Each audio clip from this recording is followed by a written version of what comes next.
It almost seems to have a theme to it, especially Warmode, which is the last song on the new CD. It's awesome. It's 14 minutes long, but it has so many parts, and it's complicated.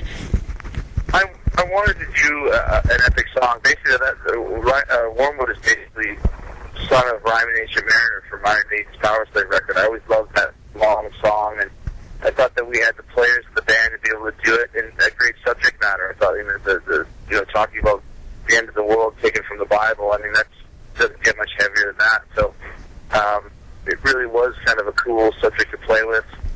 And I also, too, taking the band to the next level and letting people know exactly where we stand and who we are. I thought not a lot of bands would attempt a 14-minute song, and not a lot of bands could pull it off.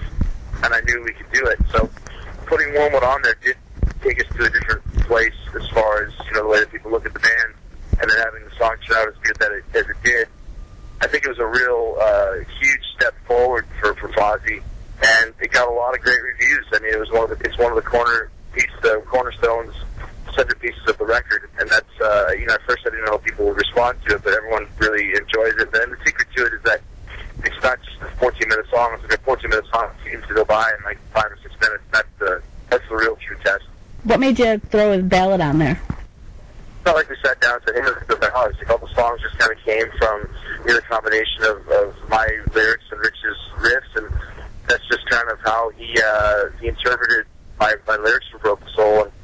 And it's really because the song has been getting like top 40 airplay, which is interesting. We've never had that before. So it's like, here's, Kesha, Nickelback, and Fozzy coming up next. So it does it fit on the record? It's just because it's because it's a Fozzy song and it's our song, and it definitely has some of the heaviness and all that stuff. But it's just different for us as Warmode was, but becoming just as successful at this point as far as being a different type of song that we've never really experimented with before. It's become a real, almost hit for us. Like I said, especially in this top 40 world, which is something we've never had. So, it's like I said, any way that you can have people hear your music and enjoy your music, that's the most important thing. So, wherever it gets played for us, we're excited about it. Yeah, that's great. Now, also, I noticed there's a piano part in that. Who played the piano on that one? This guy called Eric Frampton that we've been working with for a while with the various bands that Rich is involved with, and he's the guy who's behind all the great keyboard work in Warmode as well. So he's kind of a secret weapon of Fozzy that recorded some great parts for us. Now, will he be touring with you, or is he touring with you? No, he doesn't tour with us. No, it's just more of a studio type of a thing. Okay, so you don't add keys on the when you're performing live? No, none of the songs that we do. I mean, we'll have some like some background like samples and things like that, but we don't have an actual keyboard player with us on stage. Now, what about a tour in support of Chasing the Grail? You're on tour now. How extensive do you expect that to be? Well, we can't do tons of touring because obviously of my day job. We do as many shows as we can. We do a lot of one-offs. We do Phoenix. A couple weeks ago, we're doing New York on April 28th at BB King's. We're doing a show in Detroit, and got some stuff kind of built in from that way. But we were going to the UK in May to do a short tour. Probably in the fall we'll do a little bit more. I know that's one thing about Fozzy is that we're really getting a lot of response overseas. We always have. UK are big fans of Fozzy. Ireland, Scotland, Wales, England. We do really good in Australia, like I said, and even places like France, Germany, Canada. They want to have Fozzy come into. So we'll tour as much as we can in places that really want to see us, which makes our shows more special. And that we're very fortunate in the fact that we have fans all over the world, and it really does make a huge difference. Now, you're pretty big in Toronto. Do you have any plans for a show there? Yeah, we did a couple shows in Toronto. Did pretty good. Like I said earlier, we really want to get a chance to come back to Canada. We did. I mean, Toronto's always good for us. Calgary, Edmonton, Winnipeg.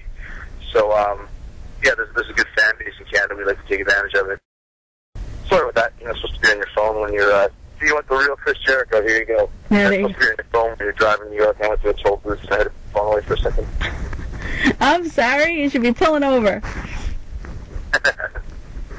So what was your question, said again? Oh, I was just wondering how you juggle WWE and Fozzy, because both are pretty big right now. It's it's one of those things. When I was a kid, I wanted to be in a band and be a wrestler, and I've been fortunate enough to been able to. Now, what came first, the wrestling or the music? Playing music since I was 12. Been in bands since I was 12. So I was a musician a lot longer than I've been wrestling. What else can fans expect from you from Fozzy in 2010? Continue doing what we're doing. It's playing and creating great music and doing as many shows as we can. And just continuing to build the Fozzy machine worldwide. So we're excited about it that's going on with the band. And like I said, it's just continuing to get bigger, every year. So just continue doing what we're doing. Is there anything that you'd like to add? No, just, like I said, I'm just excited that Chasing the Girl's been getting such great reviews, and thanks to everybody that's checked it out. We're excited to bring it on the road. Well, thanks so much for taking the time to talk with us. I'm Dee Haley. We've been talking with Chris Jericho on BackstageAxxess.com.